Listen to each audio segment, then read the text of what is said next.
Welcome everyone to episode 9, take 2 of the BritHick with Connor and Aaron. Sorry that it's been a few weeks since we've had an episode out. There's been various issues. I am now in a completely different room using a different rig because my rig is no longer working properly for recording. Connor had a large plumbing disaster 2 weeks ago, and then last week we had a power cut when we were an hour and 10 minutes into recording episode 9, part 1, and I lost all of my mic feed. So we had a lovely discussion on professional wrestling that will never see the light of day because I lost all of my microphone for it. So we're not going to talk about it again because it would be weird trying to rehash the same stuff again. Maybe in a couple months' time we'll talk about it when we've forgotten what we spoke about. Yeah, it might be a good one for the future because it was that's the worst thing. It was decent as well. It was good. It was quite juicy. Yeah, we were really getting into it, and he just got fucked over. Yeah, and there's been a power cut just before we started this now. But I have borrowed what's called a UPS from work, which is basically a glorified battery pack that all of my equipment is plugged into, which will save my microphone feed. However, it will potentially mean that our Zoom conversation will be cut off due to the fact that my internet connection will drop out. So we'll just have to see how it goes.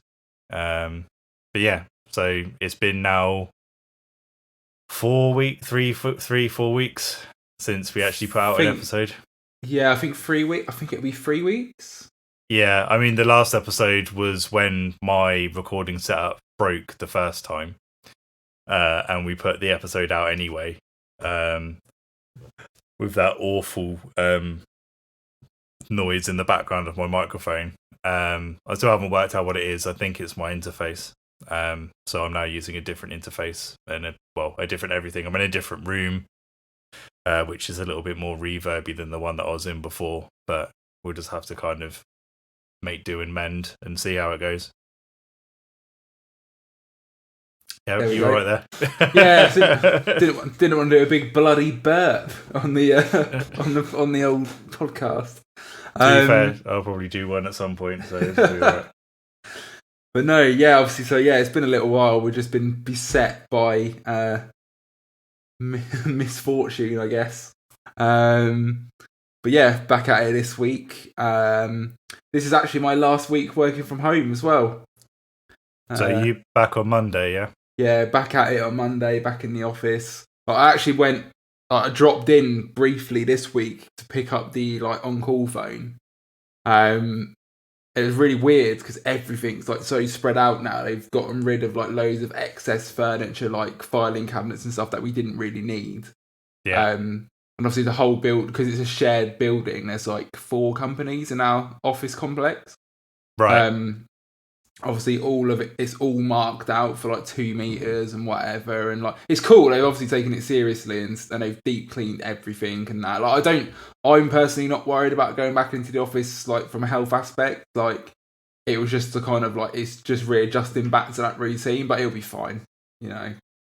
Yeah, I mean I've been going back to the office to do bits here and there, and yeah, the communal areas have got a one-way system and sanitizers and everything like that. But on the flip side of that, my mum has had to go back to work at a restaurant and they haven't taken it seriously at all. Serious? Yeah, the staff in the back end, in the kitchen and stuff, there's no additional measures. In the front end there is.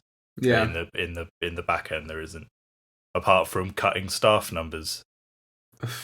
So they've cut staff under the provision that, if we've cut staff numbers, it means that they'll be socially distanced. It's no, you're just saving money. That's what you're trying to do. Yeah, so that's a big swizz. Yeah, so not the greatest for her, but yeah. So, and for me, I don't think I'll be going back. Well, in this job, I don't think I'll be going back to a 5-day office week. No. Ever. ever. Well, it's not up to me to say, but we haven't lost any. We haven't missed any targets or anything when it comes to working from home. So I don't think there's any particular need to go back to being in the office 5 days a week. So yeah, just have to see how it goes. Yeah, but man. On the other things that I'm currently doing, I've got these 2 bases that I'm trying to sell because I bought a base which I really like, but then in setting up bases to try and sell them, found out that in the 18 months since I last actually used them, because they've just been in their cases, they're both busted. So I've ordered entirely new preamps for both bases just to have them fitted and then sell them, which is incredibly counterintuitive and against a lot of what I stand for. However, I can't sell them with broken preamps because they just won't get it. They won't sell for anything. So I've ordered 2 lots of preamps from Thomann, and I've got 2 jack plugs for them as well. So when they arrive, I'm just going to have to completely redo the electronics for these bases for the explicit purpose of just shifting them afterwards. It's a right laugh, isn't it, being a musician? Bloody great. It's just like, well, I'm having to spend money in order to sell them. Yeah. So it's like, and I didn't particularly want to flip them, but I'm not playing bass in any bands, and I bought that 4-string to match the 5-string that I've got because I prefer that pickup configuration and that particular sound. Or I prefer that kind of being able to flip into a regular jazz configuration rather than using a PJ. I find the PJ too bassy, if that makes sense. Like I prefer having a quite trebly bass sound. So trying to shift them and then testing them to make sure that they're all right. Now both broken. Got to fix them both. So waiting for them to arrive. I was hoping that they would have arrived by today so that I could have done it this weekend, but they haven't. So oh well, I'll just do it next week. No, fair play, man. Yeah, I've obviously picked up a couple of bits yesterday, like a new pickup and just a bloody wah pedal and a little board and that for the covers band. Oh yeah, we haven't said about the covers band though. Like, yeah. So the top secret covers bands, and yeah, I bought a JB to stick in my Les Paul. So I'm gonna have a Hum and P90 combo in that. That's like the Gibson Les Paul that I had that I regret selling, but I had. You had the BFG, didn't you? Yeah, I regret selling that now, but I didn't have a use for it. It's hollow. That's the problem. Yeah, so a lot of feedback with a HMT. Yeah, it's a shame that I got rid of it, but like needs must. So, but oh yeah, and we managed to actually have a practice for the first time this year with all of us. Yeah, we've had 2 now, haven't we? Yeah. Like, we've had 2 practices, but obviously in current conditions. I mean, but yeah, no, it pleasantly surprised. Like, remember most of the stuff. A couple of riffs kind of gone out of the head a little bit, but I think all things considered, like decent. Yeah, it's been alright. Like, and it's nice to see everyone, albeit socially distanced. But that's something that's kind of irking me a bit. Like, by the time that this comes out, we'll know what happened at the weekend. But pubs open at 6 a.m. tomorrow. 6 a.m. Yeah, they're allowed to open from 6 a.m. tomorrow. It's just blatantly for Wetherspoons because they'll open at 6 to do breakfast and shit. Yeah. So by the time this comes out, we'll know if it was a disaster or not. But spoiler alert, it's going to be a fucking disaster. Yeah, the issue that I've got with it is that why can't I come to yours and like do the podcast in person? That's against the law. But we could both go to the pub and get fucked. Yeah, it's so stupid. Like, don't get me wrong. Like, I understand it's you do have to strike a balance between safety and like people will like crucify me for it, but you have to strike a balance between obviously public safety and also the economy, because as much as people go, the economy is evil, it's like you do need the economy to function, because if the economy flatlines, we're all fucked. And that's the harsh reality of it. But it's the hypocrisies of it, and it's so blatantly motivated by like profit. Not on the pubs part, but the government. I don't blame the pubs and the businesses, you know, they need to survive, like don't get me wrong. But we can blame the large chains. Yeah. But, you know, it's like, if I was a small pub, of course I'm going to open tomorrow, because I'm like, shit, I have to now. Like, I need to keep afloat. I don't blame them guys. And you can't blame the public either. And this is the thing. Everyone's like, oh, idiots going to go to the pub. It's like, look, they haven't made the decisions. So you can't begrudge them for it. It's so easy to turn against, like, Joe Public and that. And ultimately, we're all just really, you know, we're all in the same boat in that respect. It's like, don't turn your ire on them. Like, they haven't made a decision. But yeah, it's stupid. It's like, guarantee, like, if you came, say, like, I went to you or you came to me for some drinks or whatever, there's going to be a lot less risk of, like, transmission of COVID-19 in that scenario than loads of people packed into a pub. Because it's absolute, like, it's the notion of being able to maintain strict social distancing in a pub and drinking is absolutely ludicrous. Yeah, it's just how would you do that? Like, well, like someone I work with who is late 50s, maybe early 60s, is going to a pub tomorrow, and he and his family have booked a table. Like, people that I don't think he has children, but so him, his wife, friend and friend's wife or whatever, and the pub that they've gone to has a booking system in place, and I think it's like a 3-hour slot for the table. So the only way that you're getting in the pub is if you've pre-booked, which I understand, and I can kind of get on board with a situation like that, which is what places like safari parks and theme parks have got in place, is that there is a strict pre-booking to it. Like, you can't turn up and be able to go in. Like, you have to pre-book, and you have to turn up, and you have to turn up on your slot. And I feel like in situations like that, okay, that's fair enough, because they know how many people are going to be there. Yeah, it's the same as, like, it's basically like a restaurant, isn't it? That same kind of basis. That makes sense. So, I mean, I can kind of get on board with that, but people, not all the places are doing that. Like, no. In fact, I don't know how many are doing that as a situation. The people that are leaving it to a free for all, that's where it's going to be an issue. Yeah, it's gonna be daft. Like, there's gonna be problems, definitely. Like, I feel bad for the staff and stuff, because there's people who will respect it and be sensible about it, and it'll be like, oh, I can go and have a drink with my mates and that, and that's nice because I've not been able to do it for a few months. Cool, but there's people who are definitely going to take the absolute piss and just get out. Like, it's just going to get out of hand. Like, and you know it is as well. Like, and that's the thing. Like, it was like, oh, you can rely on the common sense of the public. It's like, but you can't. Like, you can't rely on the common sense of the public.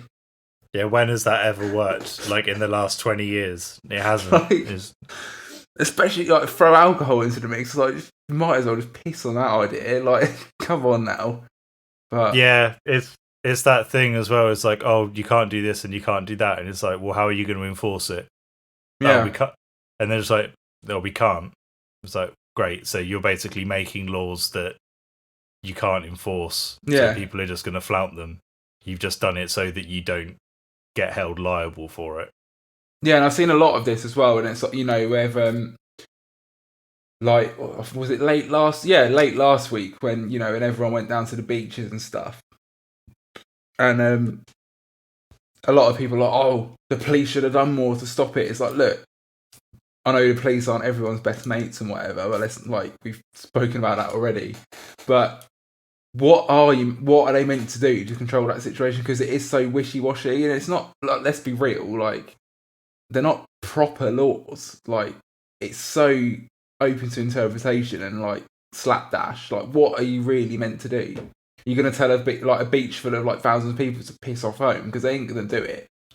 I think Brighton did it, but it was from the very beginning of the day. Yeah. So they were turning people away, but it wasn't just from the beach, it was from the entire seafront. Fair play. Which is why there's no photos of Brighton Beach. Yeah. And Brighton seafront. When you look at that stuff, it's all Bournemouth. And I think Poole maybe as well. But yeah, and Brighton Council took it upon themselves to do that. Yeah. And yeah, like you said, as soon as it gets to 10 a.m. and you've got 3,000 people on the beach, it's already too late. You either need to turn them away straight away so that there's no influx of people, or you've already lost when it comes to stuff like that. But yeah, it's like you said, it's all very, nothing can be enforced, so it's not going to work. Oh, amazing. Thank you. Cheers. Sorry, everyone. I just got... Aston just bought me a Starbucks. The question is, what is your order? I've got a soy chai latte because I'm a soy boy. No, I just like... I do drink milk, but I don't like a lot of hot milk. It makes me feel a bit sicky. Yeah. I don't know how this is going to go down. I've been on these bloody Jack Daniel's ciders again, so it's going to be interesting. I've got, as long as I don't overheat the soy, then you're all right. Because that was my number one thing when I was a barista many moons ago, was you can't heat soy the same way that you heat normal milk. No, you definitely can't. I was a barista for a bit as well. Yeah. Did you ever have anyone ask for an extra hot soy latte? No, but there was one lady we used to have come in, and she used to have a cappuccino, but like proper dry. It was just like foam. Yeah, foam. Yeah. It was just ridiculous. Like, fair play. Like, I'm not knocking it. Like, you've come in, you've paid your money, and fair enough, have it how you like it. But it's just baffled me. It's like, that's just like bath foam. Like, it's not even a drink. At least if you have a cappuccino that's dry, it's like going one way. We had people that were asking for heavy cappuccinos, and it's like, have a latte. Yeah. Like, the funniest one I remember was a lady ordered just a black Americano. Yeah. And I can't remember if she asked her for an extra shot or not, but anyway, she had it and went to the table. It wasn't me who'd served her. I think I was just cleaning or taking stuff out. And she came back and she was like, "Oh, this is too strong." But her boyfriend was with her, or her husband, or whatever. And he was just like, "Well, what do you expect? You ordered a black coffee?" I was like, "Yes." Like, thank you. I remember, like, where I worked, they didn't have a limit on how many shots they'd serve you. Oh, it's a mocha. Oh, sorry. Oh, lovely. We had we didn't have a limit on how many shots someone could have. So someone just was like, "How many shots can I get in a cup?" And I think it was like 4 or 5. It was like, you can have 5 shots of espresso. It's like, yeah, that'll do me. That'll be all right.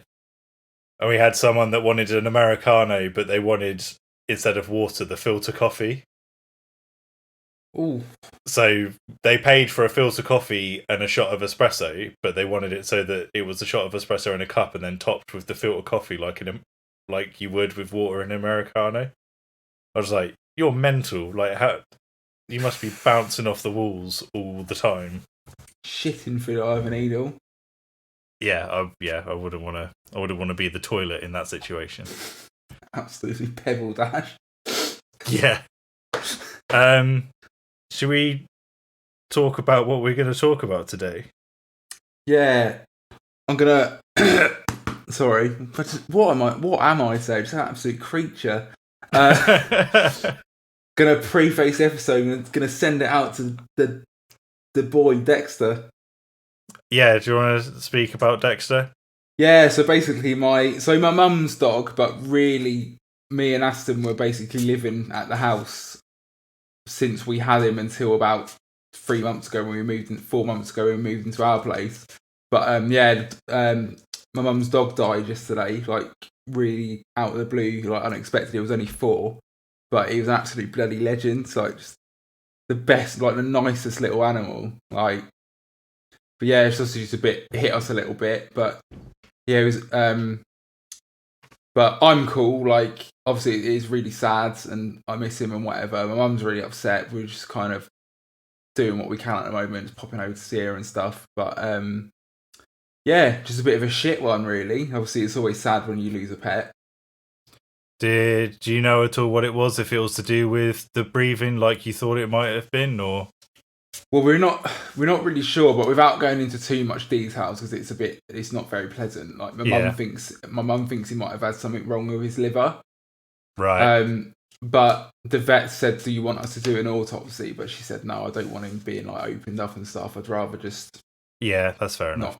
It's not going to change the reality, obviously. No. But at least it was quick, kind of. It was relatively quick, and he was with my mum. He wasn't surrounded by like strangers and whatever. Yeah, that's fair. Yeah, it's better that he was with your mum rather than like being in the vets or something, which is like a scary situation for a pet. So yeah, but Merlin's a bit despondent at the moment because obviously he's always had Dexter with him. Yeah, I was gonna say because Merlin's what, 2? Yeah, like 2.5. Yeah. So yeah, it's a bit weird for him, and obviously they're very like astute. Like he obviously knows. So yeah, it's weird because like obviously we mentioned on Tuesday that like they were bickering and you were going to take Dexter out of the house. Yeah, we were going to actually have him this weekend, like from tonight through to Sunday evening. Ironically, and obviously this has happened. But then ultimately, yeah, it was going to be a potential that we were going to actually take him on. Yeah, because like how long was it going for? I know that you said like they were kind of would have their moments anyway, but was it like the last couple of weeks? Yeah, I think so. It seemed to be more frequent, and they've never had a proper like bad fight. There's, you know what I mean? Like none of them have been like ever like hurt or anything, but obviously people who listening to this won't know, like they don't have the context, but Merlin's a year and a half, like 2 years younger than Dexter, and he's about twice the size of him. He's just a unit. Yeah, like he is way bigger. It's just his genetics. He's like, my mum got him from a family that, like, basically they were show dogs. Yeah. And so his genetics are ridiculous. Like, he's just muscular, and like, I've never seen a French bulldog like it. He is solid. Like, he can take. I think if he ran at someone full pelt, it would break their leg. Like, yeah, I call him like Cannonball. Like, yeah.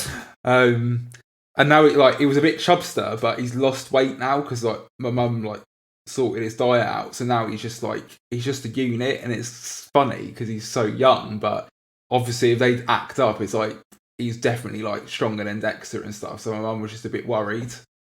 Yeah.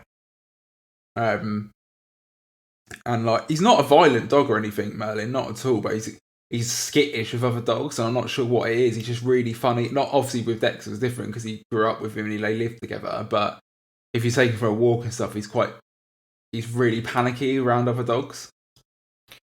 Yeah, I mean, some dogs are kind of like that, but I'm saying this from the point of view of someone that's never owned a dog. Like, I've only dealt with other family members' dogs and, like, friends' dogs and stuff.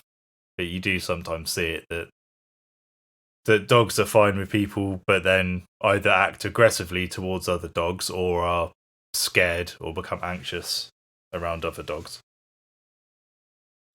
Yeah, it's weird as well because he grew up as part of quite a big litter. But, Oh right, okay. But he's not good around strangers, like other dogs. Whereas Dexter wasn't part of a litter or anything. Well, he didn't live with his litter anyway, and he's fine. Like he never minded like other dogs and stuff. It's just weird, I guess. It's like people, like yeah. Could that be why though? Because he was around so many other dogs, and if it was not going to say a violent litter, but you know, like you're fighting for your mum. Yeah, I guess so. Like maybe there is that part of. Maybe that is part of it actually. Going into my Freudian psychologist moment there, but yeah, just like if you're in a big litter and you're fighting for everything, be it food, water, space, or whatever, is that potentially part of it? I don't know though, because like you said, he was like Merlin's fine with Dexter, so just it's how dogs have varied personalities the same way that people are. So it's I'll be interested to see if his personality changes at all now. Because when we were still living with Mum and Scruff was still alive, who was obviously my dog that I took on from when my dad moved abroad and stuff. Yeah, Dexter was quite boisterous at that time, but he was small. He was only young, and he wasn't like Merlin. He was just like really excitable and quite energetic and stuff. In comparison to Scruff, he was 17 when he died. I think when I first started chatting to you and going over to yours to jam, did you have Dexter? I think you might have just got Dexter. It was like the beginning of 2016. Yeah, jamming, we would have just about got him. He was a pup. Like, I know that he was small, so. But yeah, because it was Dexter that didn't Dexter backflip over Scruff. yeah, he rolled off the sofa. Yeah. Because was it Lewis that saw that? I think so. Yeah. Yeah, he rolled off the sofa and like rolled off his back. Yeah, that's it. Yeah. But yeah, like when Scruff passed, like Dexter really calmed down. And it almost like he took on aspects of his personality. It was quite interesting. Obviously, like I don't know what the basis of that is or what if that's even accurate, but there's a notable change in his like composition and stuff. But yeah, obviously, like just bringing it back, it is sad, man. Like it's more so it's because he was so young, really. Obviously, when my dog died, he was 17, and like no one expected him to live for that long. It's insane. Yeah, I was going to say, like, you normally expect, like, what, like 11, 12? Yeah, at a push, because he was a small dog as well, so... Yeah. And we had a couple of scares where we were like, that's it, he's going, because he got a bit funny. And he just bounced back from him, and we were like, oh, all right. And then, yeah, he didn't get sick or anything, he just went in his sleep, so you can't really ask for more than that.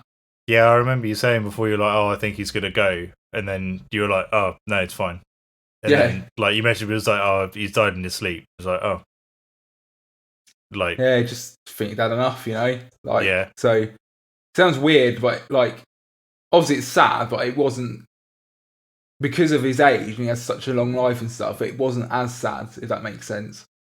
No, yeah, that's the thing, though, is that, like, when people, by comparison, when people die of old age, it's obviously sad. But you're like, oh, they had a good innings. Whereas if you hear of someone that, like, died, I don't know, like of a brain aneurysm at 35 or younger, it's like, oh, that's no age to go kind of thing. And it's sadder. Yeah. Because it's so sudden and because it's like they haven't lived their full life. But obviously not regarding like children or puppies dying and stuff. Like that's different. But it's a similar age. Like if Dexter was 4, it's like 28, yeah. So if you think of someone that like dies at that age, like it's a weird one because when you said about Dexter going, someone I know posted from London, someone that they knew from London who I recognised their face, but I don't think I ever spoke to them properly. But they died, and they were like 29, 30. Jesus. I don't know the ins and outs of it because I didn't know the person very well. But it was just like that thing of it's similar in that it's no age to go kind of thing. Yeah.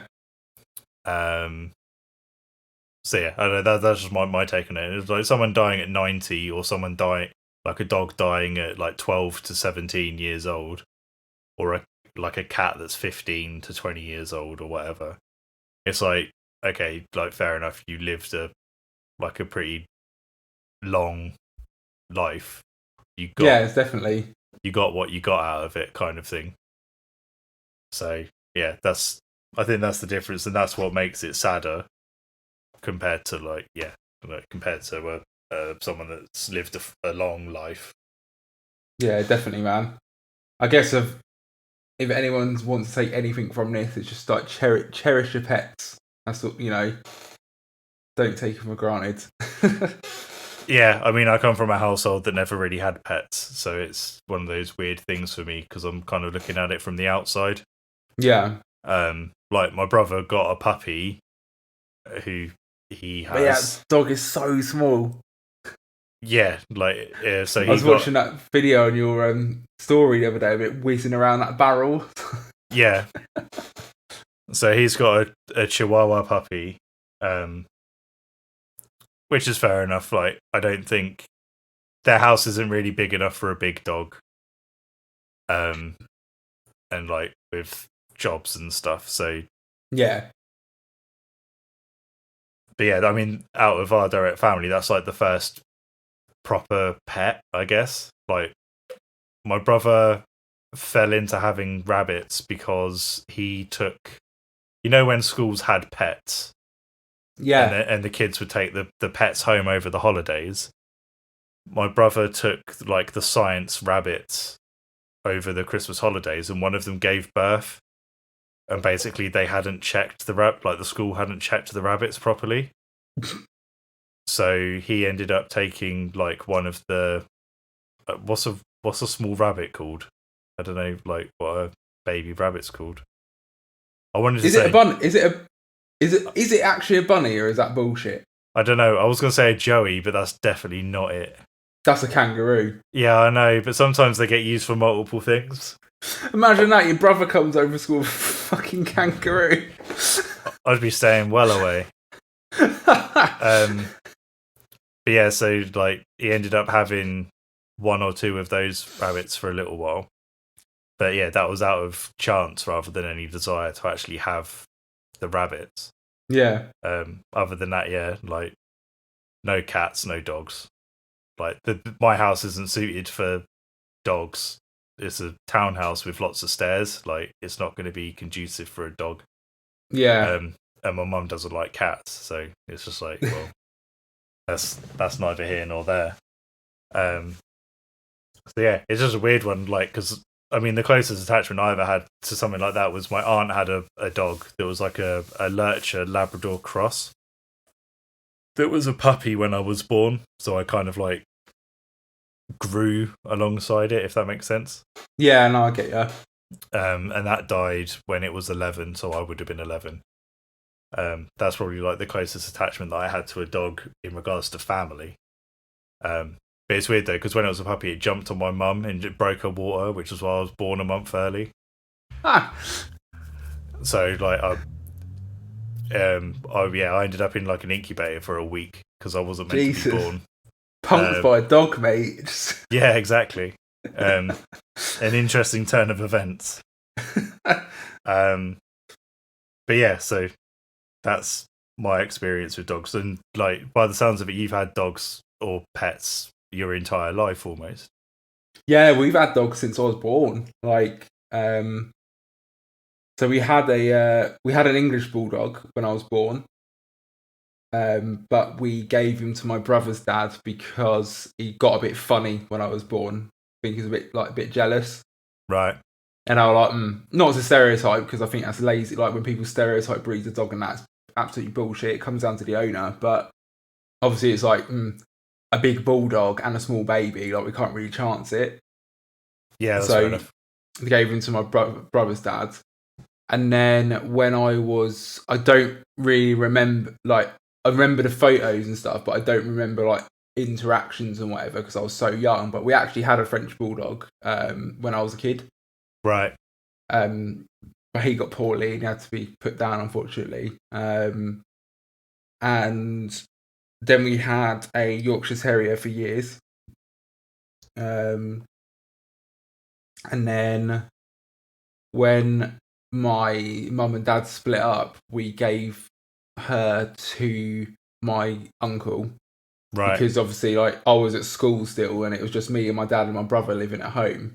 Yeah. So my brother and my dad were working and I was at school, so no one was at home for the dog, really. Yeah. So we gave, obviously, it's nicer for a family to have her so they could look after her properly.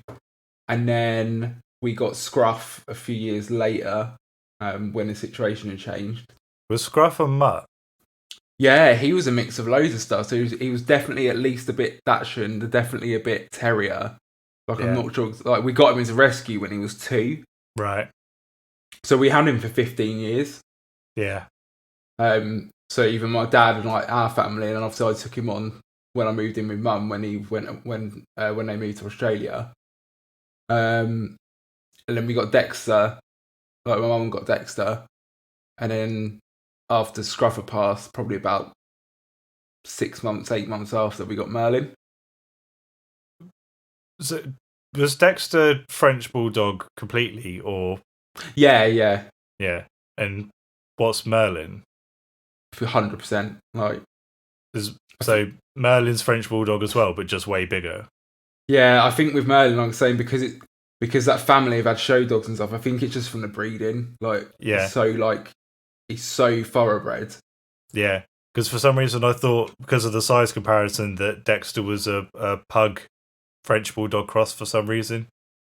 But yeah, not as far as we're aware. Like, we were told. Like, to be fair, you made a good point, because my mum always thought he might have been a bit of a mix, and they would just said, "Oh, he's a French Bulldog," but we never really got it checked out. But as far as we could confirm, he is French Bulldog. But yeah, Merlin is. But it's just just absolutely daft like level of like pedigree.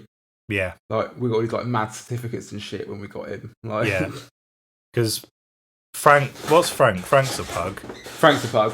Lewis's dog. Yeah, because I look at like the pictures of Dexter that Aston put up, and like facially, that I felt like they were quite similar. Yeah, like the eye part was a bit different, but like in regards to like the mouth shape.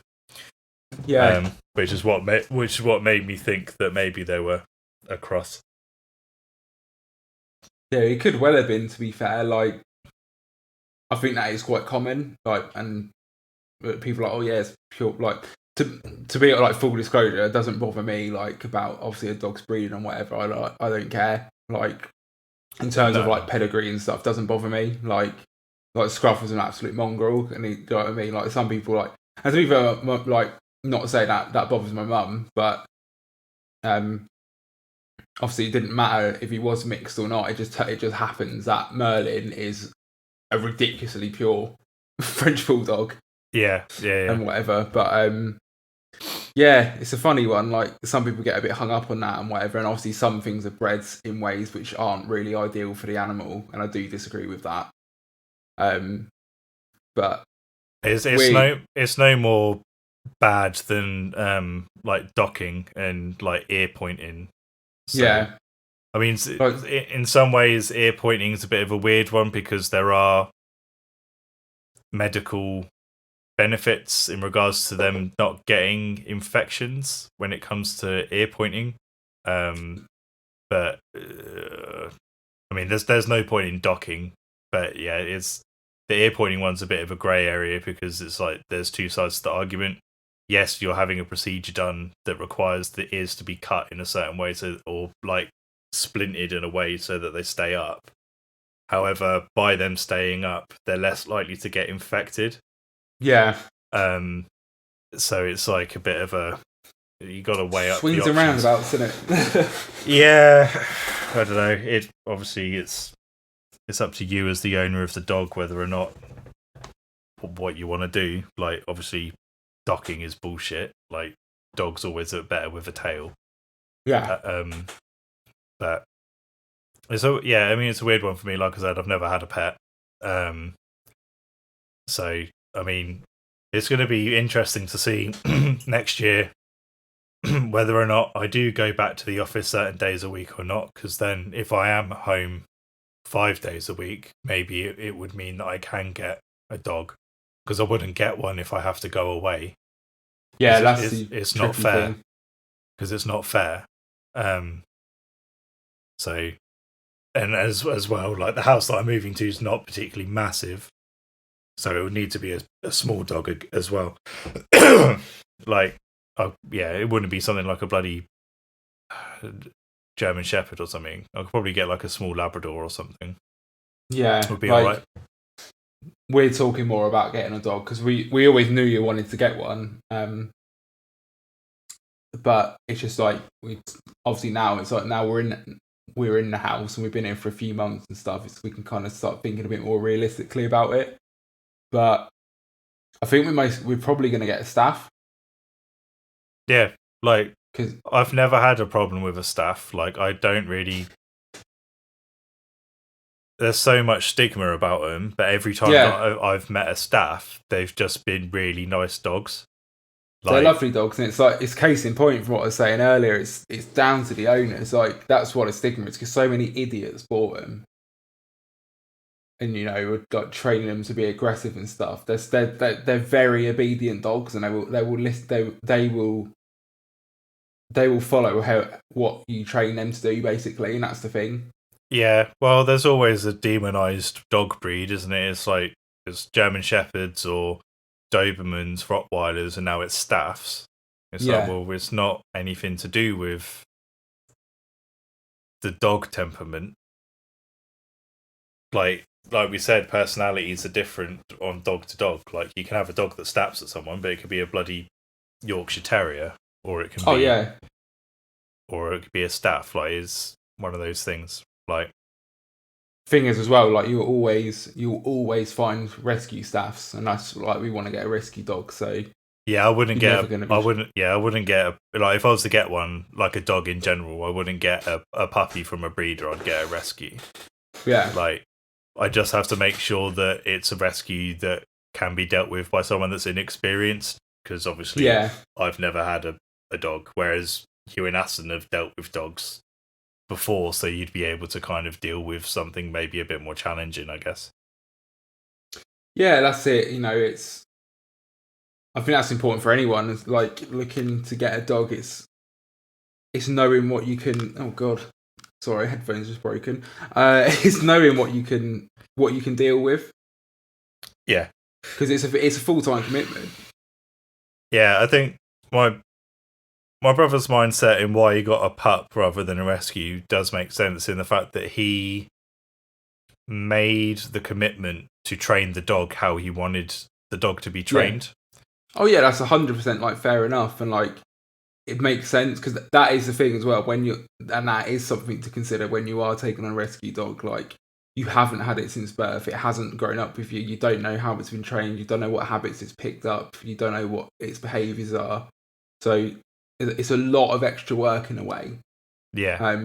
So there's absolutely I'm not one of those people. Like, personally, my preference is to get a rescue dog, because we like Scruff as a rescue dog, and like I know there's so many dogs just get like chucked to the side.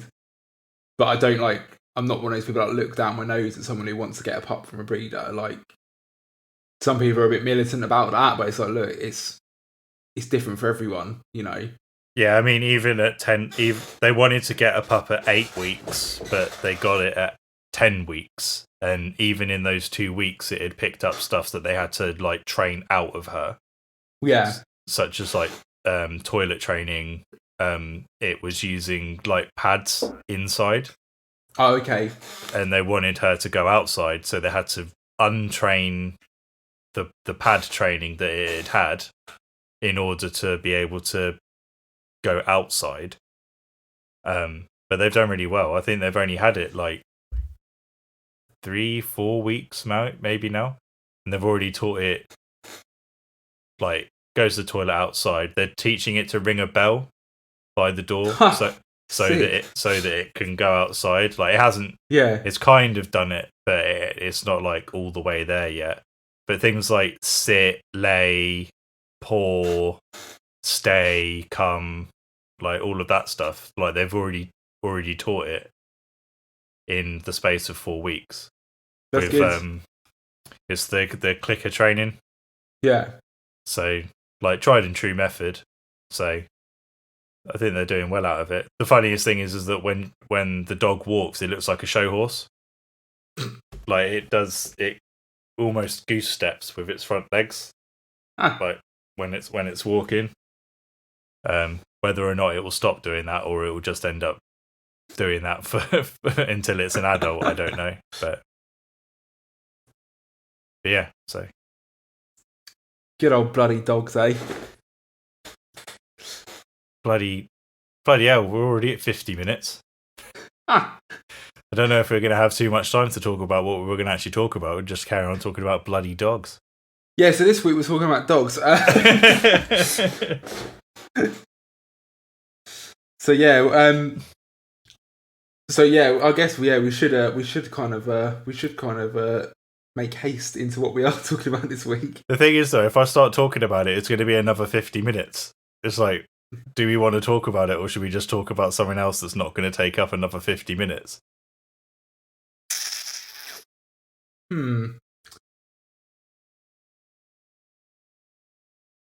Yeah, I guess we could just run with what we're doing, and we can always do this one next week. We can kind of like plan it a little bit. Yeah, I mean, kind of going into what we were going to talk about. I should say what we're going to talk about is Warhammer. Going into it half cocked a bit, because I haven't played a game of Warhammer since 2003. Probably the same, to be honest. Yeah, like I was playing it in 3rd edition. I wasn't playing it in 4th edition. It's now going into 9th edition, so it's been a while. Yeah. And it's been a while. Yeah, and the thing is as well is that, like, I'm coming at it from a standpoint of someone that has no interest in collecting the models anymore. I just you're into like the lore of it and stuff, aren't you? Yeah. So, but yeah, we'll talk about that next week, I guess. But I was going to talk to you about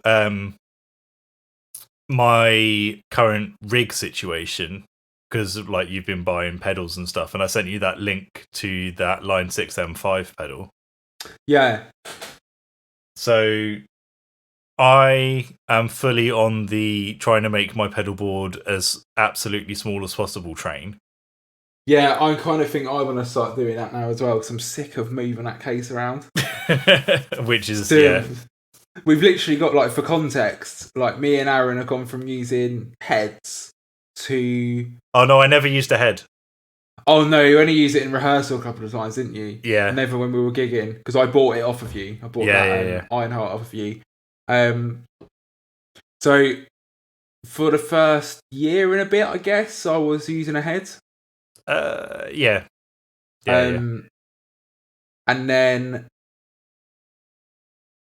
probably the first 8 months, because I remember the last show that I did with an actual amp was that one at Ruby Lounge in Manchester. Was that the last one?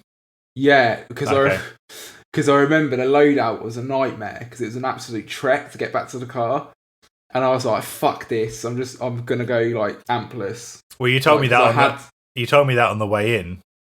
Yeah, and that was the last show I did of it. I was like, this is bullshit, I can't be. I was carrying a head about, and I wasn't happy about it sounded and stuff, like the head at the time. So, and we both had the, what was it? The Dapper. Yeah. At that point. Yeah. Yeah, so you were definitely like ahead of the curve on that, like more so than I was. And then it's one of those funny things looking back that I was running a pedal board amp system in 2016, and now that's kind of the norm. Yeah.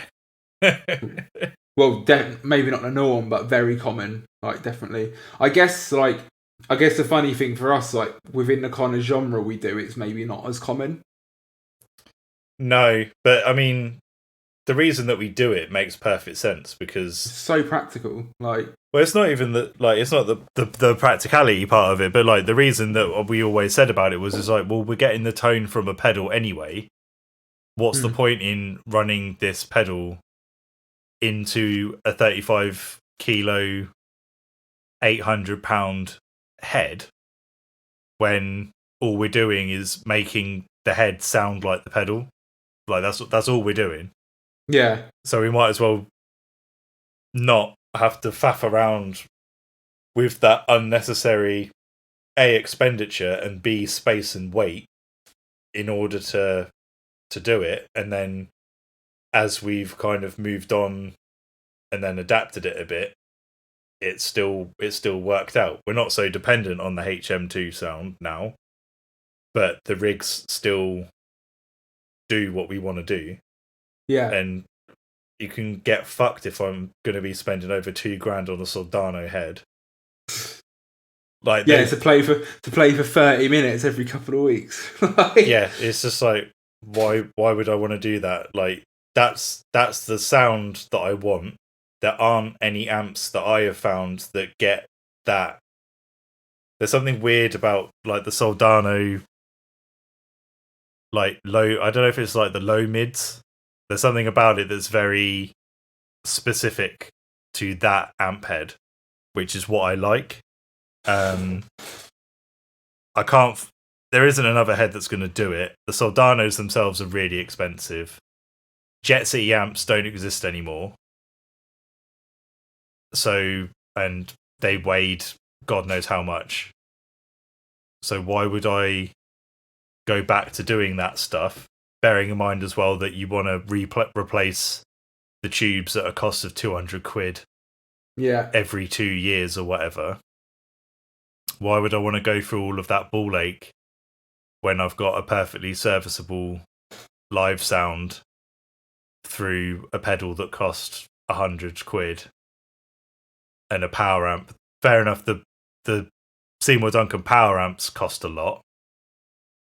Yeah, worth it though. Yeah, like, but yeah, game changer from the line from the Electro Harmonix ones, just from the issues that I was having with cabs. So yeah, no, I've started looking just to see. When I sent you that link about the Line 6, I was like, do you think this pedal does a boost and an effect at the same time? It's like, no, it doesn't. I was like, that's all I want. Like, all I want is boost, effect, and tap tempo at the same time with an on and off switch. Yeah. And yeah, no, the only one that I can find, T-Rex used to do one. So I bought that T-Rex one that I've got on that mini board at the moment, which isn't doing what I want. Like, the boost changes so drastically depending on the impedance of the cabinet, it's mental. And you can only access the boost via a trim pot inside the pedal, which is just... internal trim pots are a pain in the fucking arse. So, like, yeah, so that's just a pain. What I want is for that to be the boost volume trim pot to be the main dial, because I never use that main dial instead. Yeah. But yeah, that's not going to, unless I can find someone to rewire it for me, that's just not going to happen. So they did another one that was like that, which was a boost and delay, but the boost level was a dial on the side, so you could actually adjust the boost. Yeah, they don't make it anymore. Oh, like, and they didn't make it when I bought the reverb, like, because that's the one that I actually wanted. So, and yeah, the other one is that Dunnable Eidolon, which is absolutely perfect. Delay reverb with a modulation function and a tap tempo. Yeah. But it's £220 plus £20 delivery plus customs charges. It's a lot in it. It's just like, I'm not going to spend that on a backup rig. That's crazy money. Yeah. So, but yeah, I was almost tempted to, that company that you said about that inverted cross. Oh yeah, inverted cross audio. Yeah, it's almost like something that they would potentially do, but at the same time, am I gonna punt away a load of money on a pre-order for a custom pedal? Probably not. So it's the constant search for what I need, which is a boost delay that has 2 buttons, an on-off and a tap tempo. Like that's all. That's what I'm looking for, and you'd think that it would be you think someone would make it. Yeah. No. It's like, what? Why would you not have the one-stop shop for a loop in an amp, which is basically a delay or basically the Eidolon, a delay or a reverb with a boost in it that goes in the loop? Yeah. Because what do 90% of guitarists do on a solo? Boost, reverb, or delay. And they hit it all at the same time because it's a solo. Doesn't matter if it's metal or blues or indie. Like, if they're gonna hit a solo, boost, delay, or reverb, all at the same time, and then turned off at the same time. It's probably so they can sell more pedals because you have to buy it all individually. Yeah, but you can't turn them all on and off at the same time unless you use. Oh no, you can't. Yeah. Unless you use something like an LS2, which is another pedal. Yeah, or like a little loop thing that I use. Yeah, but at that point in time, if I was to do that system, that is the entire pedal board that I'm trying to fit this pedal on, taken up just because of those pedals. Yeah. Because it's a Metro 16, and that's a 16-inch by 10-inch pedal board. Yeah, it does take up a lot of real estate doing that stuff. I remember when I had the loop selector. Yeah, but that was a good system that we worked out for it. Yeah, but yeah, it takes up a arse load of space, loads of cables. But it's like, how small do you think you could get your pedal board down to? What are the in regards to casket feeder, not covers band and not anything else? Yeah, dedicated board for death metal, I guess. What are your pedals that you use for it, and how small do you think you could get your board to be? So if you obviously if you start with the thing that you absolutely need on there, it's obviously a tuner. Yeah. Gate. Yeah. Preamp pedal, obviously. Yeah. Whatever variant of HM2 is going on at the time. Yeah. Well, you were going to potentially get one that had a blend inbuilt, which would negate the blend pedal. I want to do that, because it'll mean I can take the blend pedal off and just use it for something else, like probably little baseboard or something. Yeah.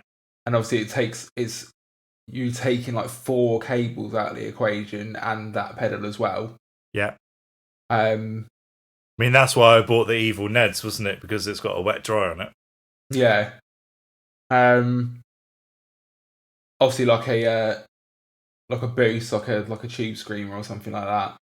Yeah. And then, see, the thing is, right? I was almost like not annoyed, but I was almost like, because I've recorded because there's stuff on the record with the wah on it, and it's like a big part of the sound, like the leads in like Hounds and Doomsday and whatever. I was like, fuck's sake, if I hadn't done that, I wouldn't need a wah. Yeah, but I recorded wah parts, didn't I? And I've just ended up not playing them sometimes, and it not being a massive difference live. I do bloody love a wah. That's the problem. The thing is, though, is that you can, with my mini board, I've just made it so that I can plug in a wah separate. Fair play, yeah. So you don't put the wah on the pedal board. So if you want to take a wah, you get a wah that's got you put a battery in the wah rather than it on the side, yeah. And then from the wireless pack, I've got a longer cable that goes into the input of the wah, and then the output of the wah has a small patch cable that goes into the the tuner or whatever you have for the first pedal in the chain. Yeah. Because then it means the pedal board will work without the wah. But then if you have the wah, you can just plug it in and use it anyway, which I've found to be the best way to use expression pedals when you're really screwing for space. Yeah. No, it does make sense. Like, yeah, and to be honest, that's pretty much everything out in front of the preamp. And really, if I needed to, in the loop, I'd only need a delay and a boost. Yeah, which is the same as me. Yeah, I don't need the reverb. I don't need the chorus. Yeah, you kind of strip it down a bit, and then you end up with like the one. I guess it's like what is the effect that you would base your lead sound on? Like, I'm running a reverb, but only because I couldn't get a delay and boost. I would rather have a delay and boost rather than a reverb and boost. But I've just ended up with a reverb and boost because that was all I could get at the time. And I think, it's the same for both of us. I guess I don't know what your order is in priority. For me, it would be delay, then chorus, then reverb last, because delay kind of does reverb. Oh yeah, 100%. Like, if I had to take one, it'd be delay. Yeah. You don't, to be honest, reverb can get a bit washy as well. So and some of the older tracks, I'd say, I do need a reverb, but not on the album stuff. No, it's that kind of deal now, isn't it? Is that because we're changing the way that we are in what we're actually playing, then you can kind of move stuff around because you don't really need it anymore. Yeah. It sounds like we're pretty similar, apart from the fact that my Evil Ned is doing the OD and the HM2 at the same time, rather than having a separate HM2 with a blend and a Tube Screamer style pedal. But the thing is, though, is that I only found that out by mucking around with it, because I was fully intending to have the Zakk Wylde overdrive and going into the Evil Ned, which is what we had always done before, which was Tube Screamer or Super Overdrive or whatever into the HM2, then into the preamp. But with the Evil Ned, it didn't make a difference, but having the overdrive on made it worse. It didn't sound as good. Overloaded it a bit, yeah. It didn't sound as good EQ wise with it as well. So it was just like, well, I don't need it. What's the point in having an extra pedal space for something that doesn't really sound good? It's not making the sound any better. If anything, it's making it worse. I wish that those Eidolon pedals were available in the UK rather than having to order directly from an American company. Stung by the import tax. Well, yeah, I mean, it cost me 60 quid to get the two Evil Neds in, so it'll cost me 60 quid to get the Eidolon in as well. So it's just like, I can't. Yeah, it gets a bit pointless by that stage. It's nearly 300 quid. It's like, and the problem is that is exactly the pedal that I need. Not need, that's the wrong word. Exactly the pedal I want. Yeah. For the loop equivalent. It's probably worth finding some small builders and that and seeing if they can do something similar. Like, I had that geezer I traded that stuff with, and he built me all those mad clones. Yeah, good point. I spoke to a guy before I bought the Evil Neds, asking if he could do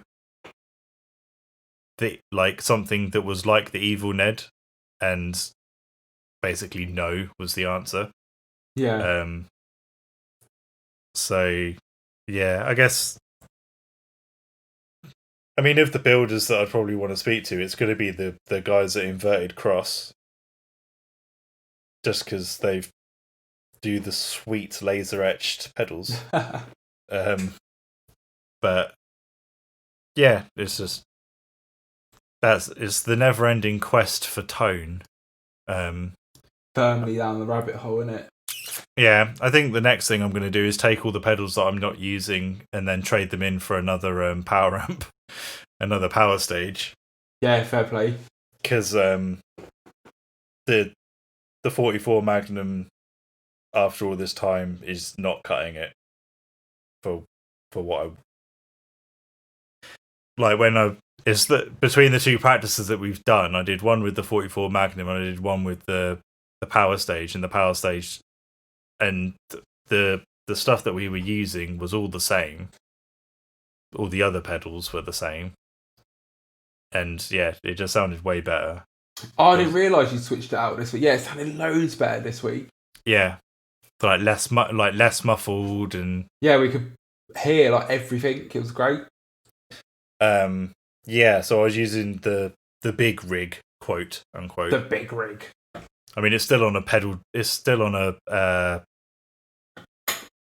what's it called? Classic Junior, I think, is the one that I've got. Like I used to have the Novo 24, which was the same as you. Then I went down to the Classic Junior being my backup one. Now that's your main one. Now the Classic Junior is my main one, and then I've got the Metro 16, which is my backup one. But what I want to do is that I want to get another power stage and put the power stage on the backup one, because the thing my brain's got back. The Magnum is annoying me just by not having the 4 ohm option on the output. So I think I want to shift those and shift any other pedals that I've got left over. I might even take the T-Rex reverb as well, because like when I've got a replacement for it, I'm not going to use it again because like I don't particularly like it, if that makes sense. Yeah, fair enough. I haven't said that much for pedals before, but it's like it has the two functions that I kind of want in one pedal, which is a boost and I wanted a delay with the tap tempo, but it's a reverb, okay. But it's the format is wrong. It's the main function on it is a gain knob for it to be an overdrive, which is completely not what I need. Yeah. It's like, well, it's not really fit for my purpose, so I might, when music shops are open again, I might just like collect all of the pedals that I've got laying around that I'm not using anymore, just take them and be like, how much can I get off of buying another power stage? Because they just keep going up in price. I think they're £380 now. Yeah, everything's going up. Like, it's fucking mad, actually. It was when I was saying that, I bought a wire last night, obviously, because I needed one for the covers band. Yeah. What one did you go for? I just got the GCB 95. Oh, right, okay, yeah. So basically the normal version so I've got the mini wire, which is that, but in the mini format. Yeah. And I was looking at that, and it was 99 quid, right? And when I bought mine, bear in mind, it was brand new from Guitar. Like, I bought it in the shop. It was like 90 quid. And now they're saying it's 99, down from 130. I'm like, 130 quid. Fucking ridiculous. Like, I swear it was like £79 like 2 years ago. Yeah, maybe it wasn't 90 quid then. Maybe it was 79 when I bought it. The standard Crybaby, yeah? The mini one. Was the mini one less or more? The mini one's more, which is funny. I'm thinking of the normal one. I think the normal one was £79 2 years ago. It still is now, actually, to be fair. It's not gone up. Oh, right, okay, fair enough. Because I was looking, basically, that's what I've bought, but I was looking at it new, and I had everything in my cart, and I was like, right, I've literally just gotten straight on, because, like, I do like Guitar. They're really reliable. Like, I've never had a problem with him. Yeah. To be fair, I've never had a problem with Anderton's either, like online or in store. Like, I've had good experiences with both of them. Yeah. But Guitar just seems to usually have the stuff that I need. Yeah. So sorry. I had everything in my cart. So I had like a pedal board and a Crybaby and a JB. And I was like, right, it's about $220. And I was like, the thing is, like, I've got loads of money saved up because, like I say, we've not been able to go out or anything, and we've mentioned it a few times. We've got so much money saved up, Yeah. Mortgage is paid off this month. Shopping budget's all set. So everything's taken care of. So I was like, right. But I'm still like, oh shit. I'm like, oh, it's more than 200 quid. And it's like, I'm a bit funny like that now, which is probably a good thing. Yeah. And well, I was like, it's left like, it for... it's like me ending up spending like money on whiskey and stuff. Just like, I've got a taste for it, and now I'm just like constantly trawling bloody websites to see if there's any good deals on whiskies. You live once, you got to enjoy it, innit? Like, you know what I mean? But yeah. I had it all in my cart, and I was like, right, I kind of have to do this thing where I have to give myself like half an hour and be like, right, are you actually going to buy it? And I was like, oh, let me just check other sites quickly before I just punt it all in. And I went on Richstone, which is obviously where I bought my ESP from, like year and whatever ago, like year and a half ago now. And I was like, oh, I'll check the second hand, because I always check the second hand stuff anyway. And they had the same Crybaby for like 50 quid. And it's like really good condition. I was like, sick, I'll buy that one then. So I saved like 29 quid on the Crybaby. Yeah. And then I was like, oh, the pedal board I had in there was like a Tour Tech one. I was like, to be honest, like pedal train's like the standard, but pretty much as long as you get a robust pedal board, you can't really go wrong. Yeah, true. Like, yeah. And pedal trains can be a bit expensive sometimes, I think. Like, obviously I've got one, like I like them, but sometimes I'm like, oh, you are just a bit of metal to put pedals on. Like... Yeah, I mean, people have always said that pedal trains are expensive for what they are, but I mean, if you're willing to spend the money on it, which I am, I've got 3. Yeah. So it's like, well, yeah, okay, fair enough. I think the thing for me is because it's not for casket feeder, because I know that once gigs and that are happening again, obviously it's going to get used all the time and it's going to get like thrashed about and whatever. It's going to get the shit kicked out of it, yeah. Yeah. And I've had that pedal train since day and it's been bang on. I've had no problems. So if it was that situation, I'd be like, I'll get a pedal train again. Yeah. But because it isn't, I was like, right, I'll get something that looks decent and it's got good reviews and that and it's durable and whatever. So I had a Tour Tech one, it was like 70 quid. I was like, oh, let me look around. I was like, went on Gear for Music and I got the Palmer ones and I got one for like 48 quid and it was bigger. Yeah. And it's height adjustable as well. Yeah, I mean, I haven't heard any bad things about the Palmer ones, to be honest. Apart from, like, I mean, the height adjustable bits can get loose. Oh, yeah. But, like, structurally, I think they're fine, so... Sounds like... So, yeah, that was, like, saved, like, 20 quid on that. And then I got the JB from, like, Guitar, because that was the cheapest price. But, yeah, I ended up saving about 50 quid just by actually bothering to look around. Yeah, I mean, I ended up having to look around. It was... the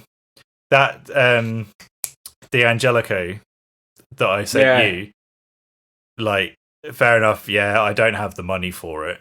It would have been awesome to get it. It was sold, that colour is the first one that sold out. It sold out in like 2-3 hours.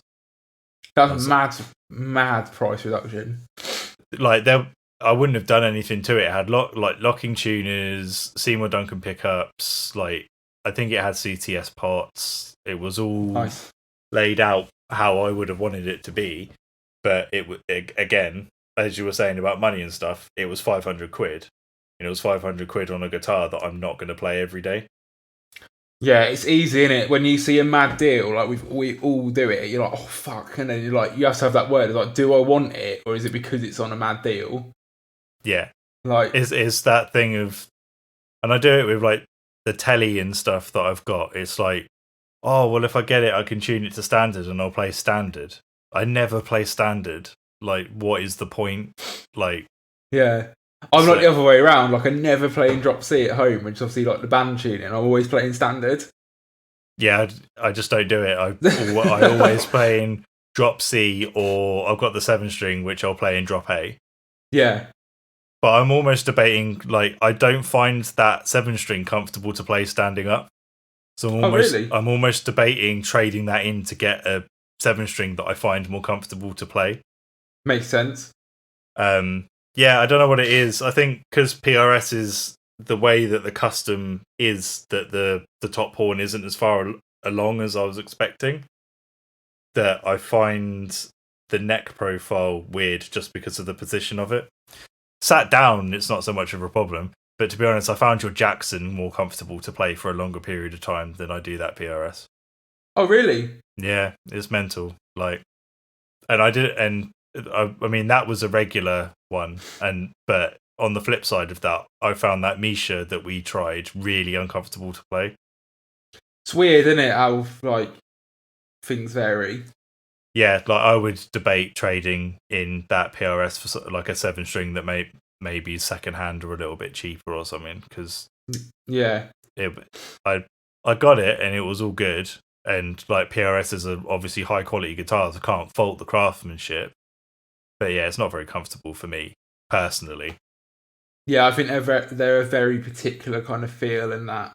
It's a 26-inch scale as well, which I've never had before, or 26 and a half. Yeah. So I'm going from playing Gibson scale to 26 and a half. So it might be that it's just like an awkward scale length, and I haven't really played it enough to kind of give it a fair crack, because I'm not playing anything that's in drop A right now. But Yeah.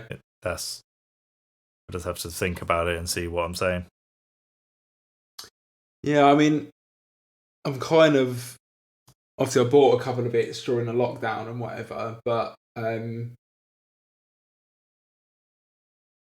so in terms of like electrics, I've got my Eclipse, which is obviously just for band stuff. Obviously I can play whatever on it, but it's primarily for band. Yeah. And when I fancy learning goat horse songs. But yeah, back obviously that's the guitar that I won't sell unless I absolutely had to, because I needed the money for something desperate. I wouldn't sell it just to buy gear. Do you know what I mean? Yeah, I mean, you got a good deal on it. It's a really nice guitar. Yeah, it's nuts. I got it for like 900 quid, and which obviously isn't a small sum of money. I'm not going, oh, it was just 900 quid. But I found the one like the same model, didn't I, a couple of months ago, and it was like 1,400. So I was like, yeah, it was mine at a good time.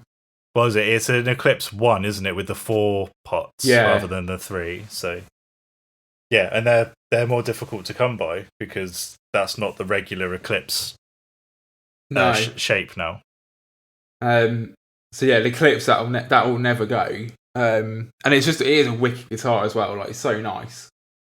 And I've got obviously my Les Paul, which I realised I've owned that for like 10 years now. Yeah, you shouldn't get rid of that one. Nah, it's funny. I kind of go through like love-hate stages of it, but in the last year or so, I've like really loved it. I think I've actually like just appreciate it for like what, like the kind of guitar it is a bit more now.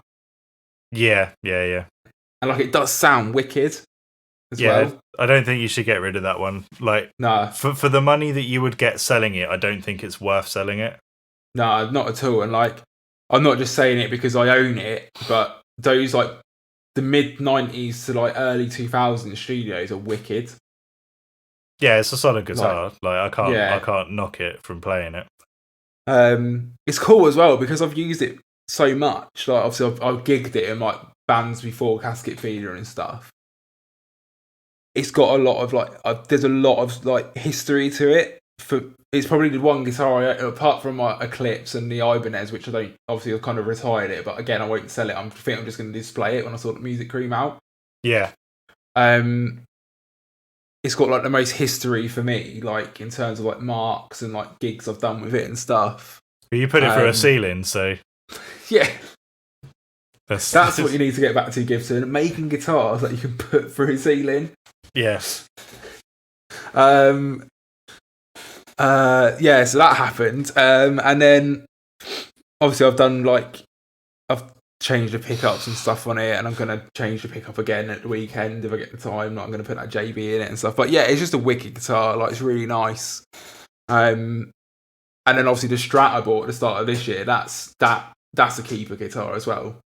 Sounds really good when you did like the recordings and stuff for the loops that you were sending to someone. Oh yeah, cheers man. That was literally just into like a Logic like amp sim as well. It's one of those things though where like you can tell when it's a high end Strat. Yeah, it's like just got that kind of It's that kind of, especially when it's that kind of it's not a skank funk beat, but that like kind of funk, almost like auto wah style playing. Yeah.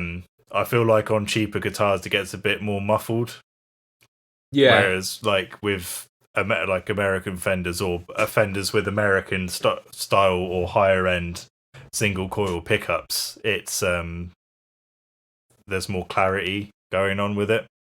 Yeah, I mean, yeah, definitely. Like, it's funny because like when I was formative years of playing guitar and that, like, I wouldn't have like would never have had like apart from obviously like your first guitar, which for most people is some kind of Strat knockoff, and I had a PV Raptor, like the single coil one. Yeah. So, but obviously when you get your first guitar, you're not really you don't know about humbuckers and all this palaver. You just want a guitar. Yeah. But in like formative years of playing and learning stuff, like I would never have gone for a Strat because it just wasn't really for the kind of music I was playing. Yeah. And I bought a Strat when I was 17, I think I'm going to say. Because I remember I bought it with the money from like my first job. Right, okay. And it was like the 60s reissue one.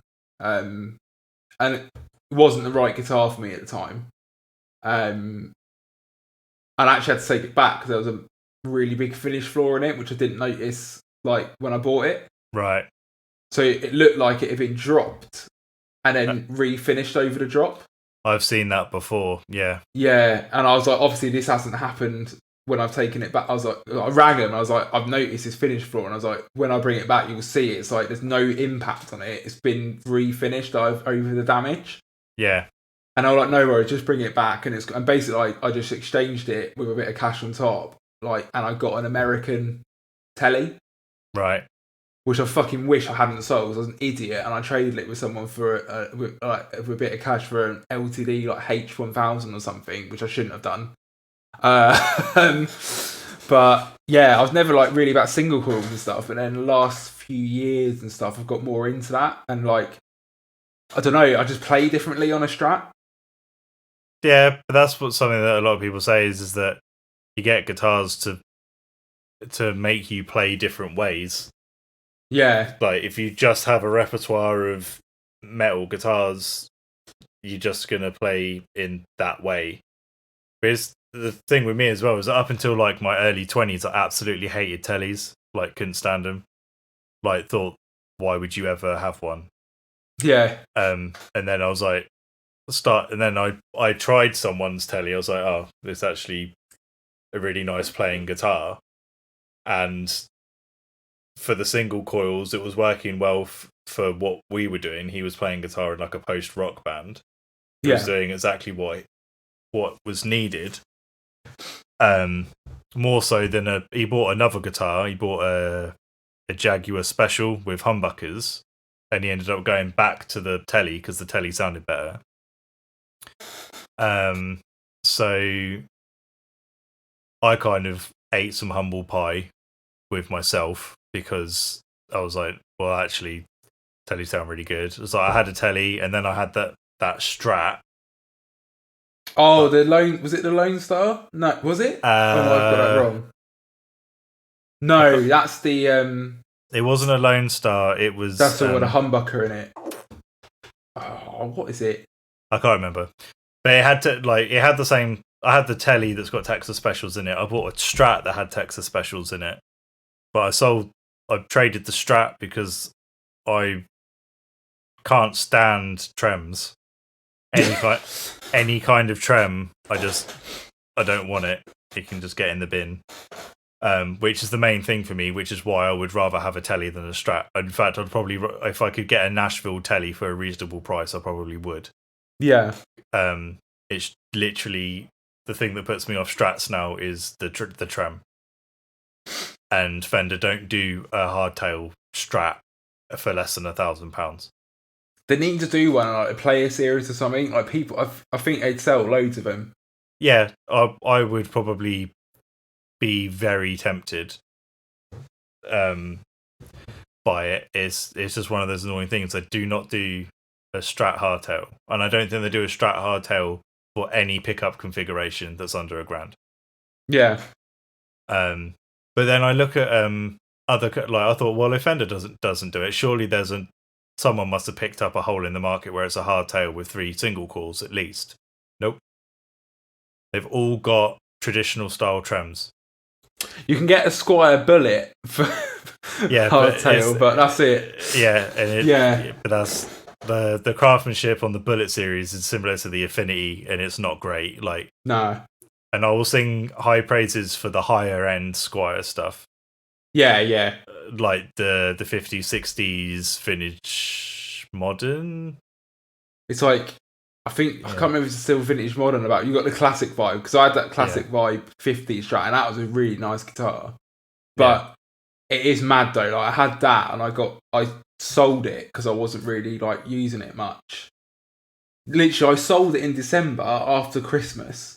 So I think it was like December 30th or something. I sold it. And then like 2 weeks later, mid-January, I fucking bought that American Strat. Well, you knew that you needed a Strat in your life, so... Yeah, but that's the thing. Like, that's when I went to Anderton's with Lewis, and when I bought that Marshall head, and I got home, I was like, I've made a great error because this is very loud. Yeah. But I was like, right, that's the thing, because I was buying the guitar for the versatility to do the cover stuff with. Yeah. And I looked at the Player Series Strat, like the HSS one, and took it in to test it. And on the way round on the second hand bit, I noticed what obviously the Strat that I ended up buying. It's a California series, so they were. It's funny. They manufactured it all in America, but they finished it in a Mexico factory. Right. I don't know why. Probably keep some kind of cost down. So it's like an American Strat just painted in Mexico. I was like, well, that's pretty cool. I thought it was quite interesting. I only made it for a couple of years as well. Right. And and that's just a single coil, like it's not a HSS. Yeah. And I was trying out the Player Series one, and we were like, oh yeah, it sounds really good, sounds nice.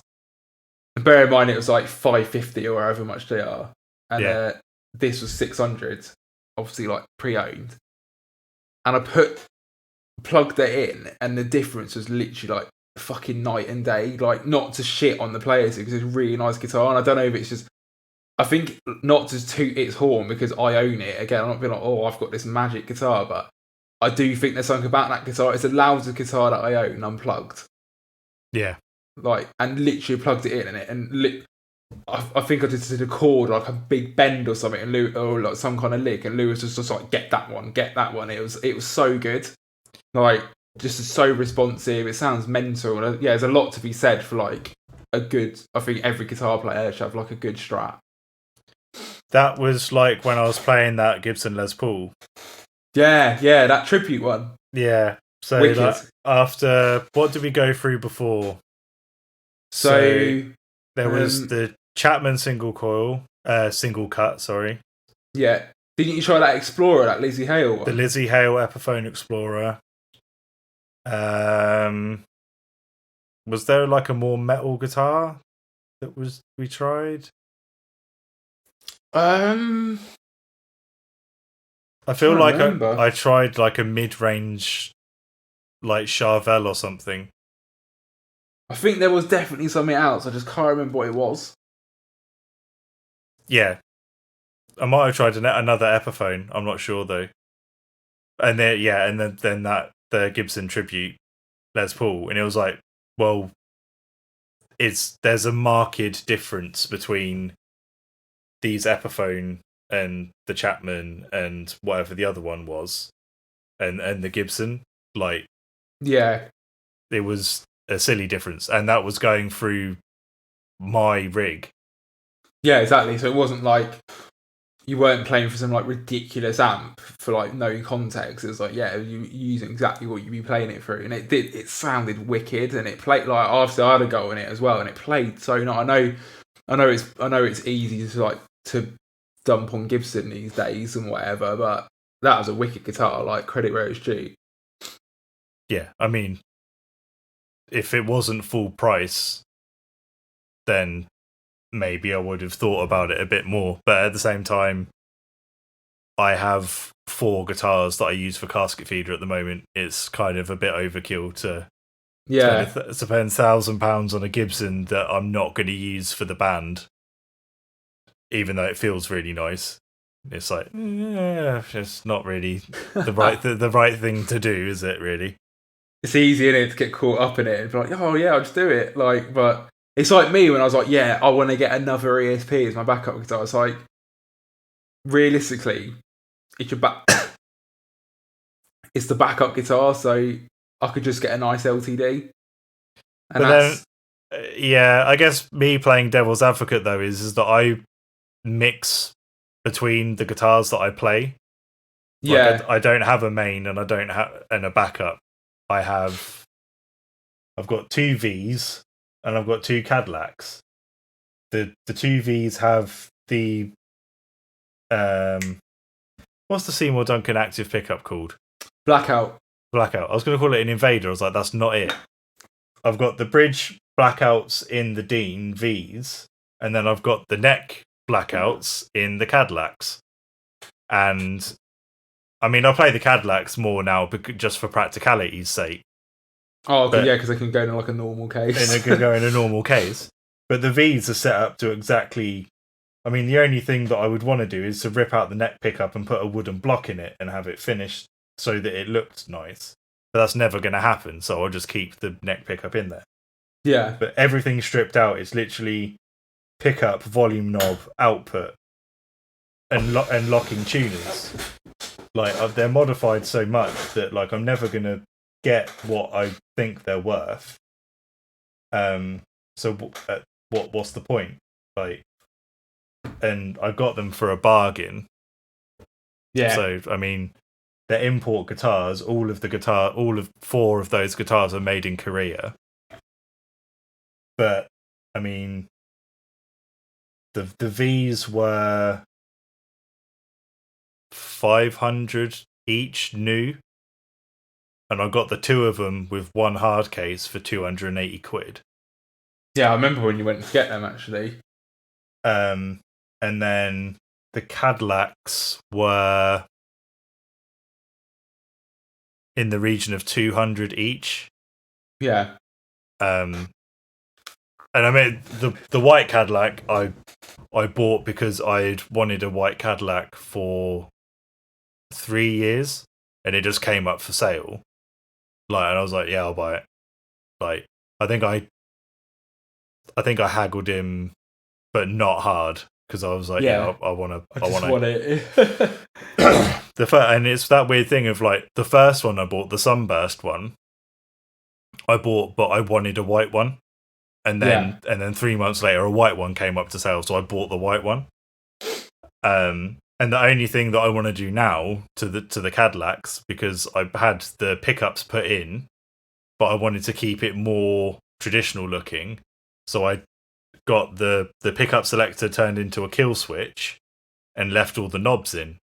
Don't use the kill switch, it just gets in the way, and I've knocked it so that the guitar cuts out. So I might as well just get rid of everything and have it so that it's just one volume knob again, because that's all I use for those guitars. Yeah. But yeah, no, for the price that I paid for them, I don't think I could go wrong. No, so that's like 4 guitars for just under 700 quid, really? Yeah, 600. 600. And they're nice as well. Like, obviously, I've played on your Cadillac. I know I've definitely played on the V's. Like, yeah, you've played all 4. Yeah, they're nice. So, I mean, I think it's one of those things. In the UK, Dean is not a well-represented brand in any way, shape, or form. No. If you say Dean guitar to someone, they think of an £150 ML that is like going to fall apart in your hands, kind of deal. Whereas if you kind of go above that to the kind of 500 to £800 range, you can get some reasonable stuff. And it's like I said before, I play Gibson scale length. I don't like Fender scale. This is the only V that has Gibson scale length that isn't Gibson. Yeah. Or Epiphone. But I think that this is a better quality guitar than the Epiphone Vs. Like, I played they are nice. I played the Brent Hines V and I played the Lizzie Hale Explorer, and I would say that these are better quality than those. Even before having the pickups replaced.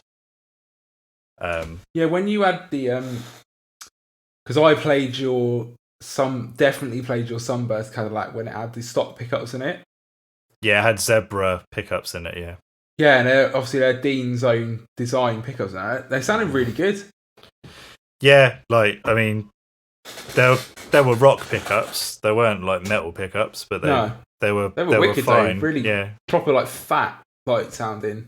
Yeah, they did what they said, which is meant to be for that like bluesy rock stuff. But like, I almost was tempted to just keep them the way that they were, but I got a deal on another set of blackouts, so I put the neck blackouts in the Cadillacs, and then the bridge ones are in the V's, which suits me down to the ground. The only other main expenditure is on the locking tuners, because you have to get the straight down screw hole locking tuners for these, and the only people that do them that I can find anyway easily available is Planet Waves, which is like £65 a set compared to like £30 a set if you get like the ones from Axe Tech, which is what I used to use. But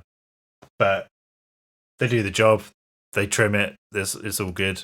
But yeah, they are cool, to be fair, like well efficient. Yeah, it saves me a load of faff, which is the main thing for me. Is like, if I can not faff, excellent.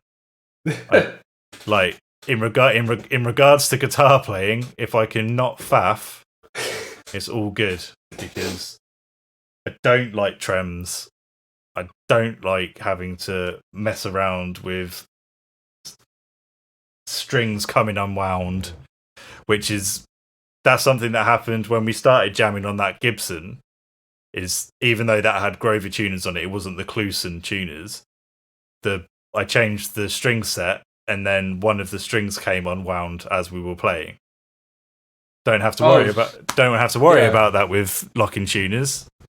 Yeah, absolute win. So yeah, like, no regrets in playing these guitars.